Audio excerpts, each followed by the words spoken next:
Postman बड़ी देर से दरवाजे की घंटी बजा रहा था। शायद सुषमा कहीं व्यस्त थी। घंटी की आवाज़ सुन दौड़कर दरवाज़ा खोला। कोई चिट्ठी थी गुलाबी लिफाफे में। धड़कते दिल से लिफाफा खोला। पता नहीं किसकी है। आजकल ईमेल के ज़माने में किसने लिखी चिट्ठी? जानी पहचानी यादों की धुंध में लिपटे मोतियों से अक्षर। अदृश्य दीवारें हटने लगी।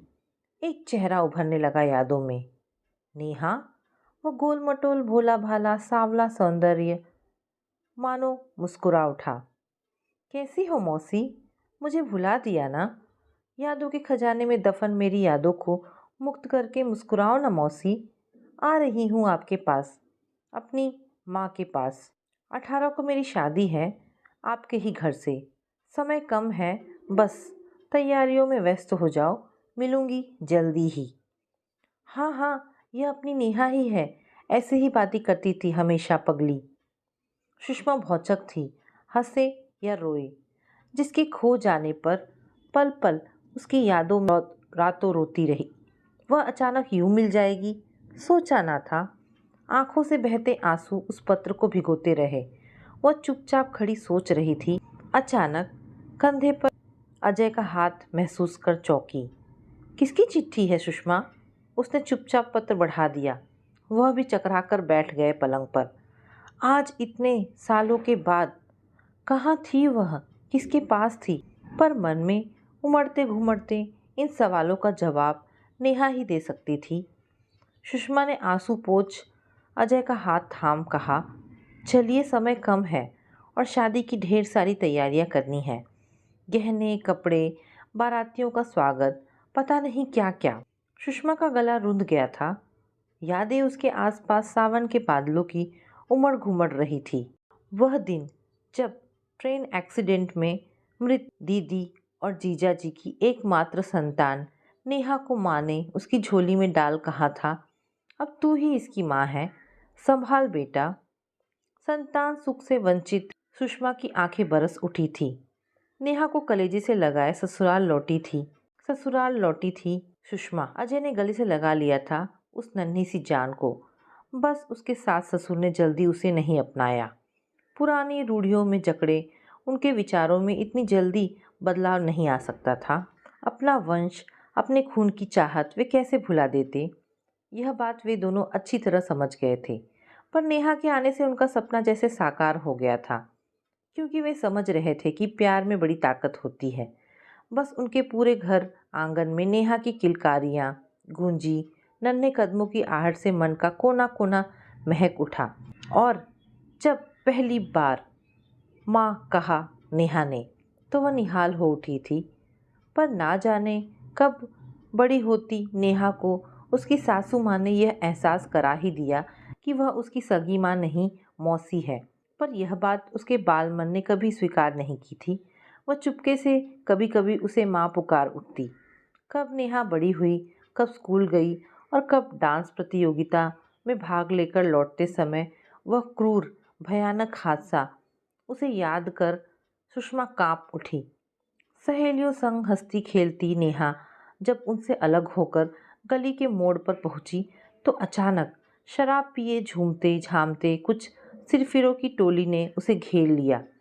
वह अकेली डरकर चीखती चिल्लाती अपना बचाव करती रही।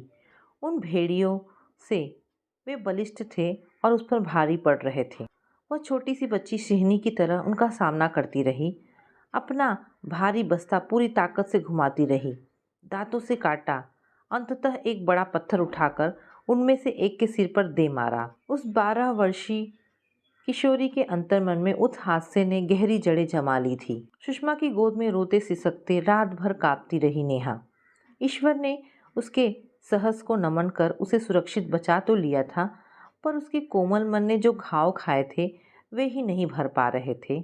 उसकी सासू माँ कुछ भी अघटित न होने पर भी वे उसे ही दोषी मान रही थी। कितने लांछन, कितने आरोप। वह बच्ची थी, क्या जानती थी दुनिया के प्रपंच की बातें। वह घुट रही थी मन ही मन। कई रातों तक सोई नहीं थी, न कुछ पीती। वह चंचल मैना चहकना ही भूल गई थी। सासू माँ उसे झूठी, मक्कार, ना जाने क्या क्या कहती रहती और वह चुपचाप अपनी नम आंखों से उन्हें देखती रहती। अजय भी माँ से कुछ नहीं बोल पाते थे।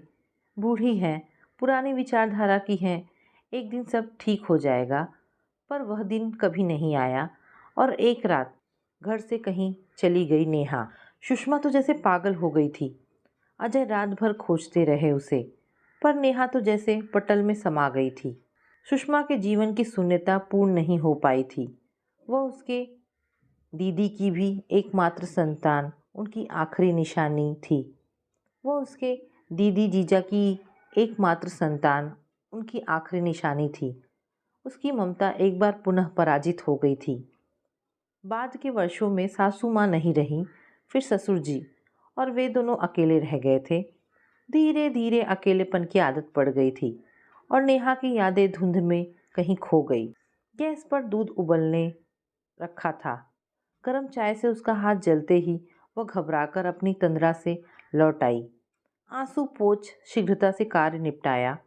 शाम को खरीदारी की लिस्ट तैयार करने बैठ गई।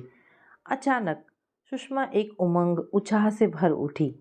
उसकी बेटी की शादी है, कौन सा रंग उस पर फबेगा, कैसे गहने खरीदे, कैसी दिखती होगी वह, क्या उस पर लाल रंग अब भी खिलता होगा। वह मुस्कुरा उठी। विवाह से ठीक 2 दिन पहले नेहा आ गई थी। सुबह सुबह बड़ी सी काले रंग की गाड़ी का दरवाज़ा ड्राइवर ने सैल्यूट देकर खोला। वह धड़कते दिल से देख रही थी। एक सांवली सलोनी युवती, कंधों तक लहराते बाल, हिरनी सी काली आंखें, गुलाबी साड़ी में। हाँ हाँ, यही है उसकी नेहा। वही तो थी, बिल्कुल वन देवी की तरह खूबसूरत। उसने दौड़कर सुषमा के चरण स्पर्श किए और गले लग गई। कैसी हो मौसी? उसकी भी आंखें उठी थी। फिर अजय को प्रणाम कर पूछी, कैसे है मौसा? अजय ने बाहें फैला बेटी को थाम लिया था। उसके पीछे 2 शालीन सज्जन से वृद्ध दंपति भी थे। मुस्कुराते हुए सुषमा और अजय ने उनके पांव छुए और स्वागत किया। रात को गर्म कॉफ़ी पीते हुए नेहा ने बताया कि वह भागकर किस यात्रा के लिए कहाँ बिना सोचे समझे घर से बाहर निकल आई थी। दादी माँ ने मुझे धमकाया था कि भाग जा यहाँ से, वरना वो बुरा हाल करूँगी तेरा कि उनकी बातें सुन सुनकर पड़ोस वाली मेरी सहेलियाँ मुझसे बात नहीं करती थी और उनकी माँ मेरे साथ उन्हें खेलने से मना करने लगी थी। मैं डर गई थी मौसी, क्या करती? आप लोगों को बताने पर भी दादी नाराज़ होती। कहाँ जाऊँगी नहीं जानती थी, बस घर से निकल पड़ी थी। रास्ता अंधेरा था और मेरे पीछे कुत्ते भौंकते हुए दौड़ रहे थे।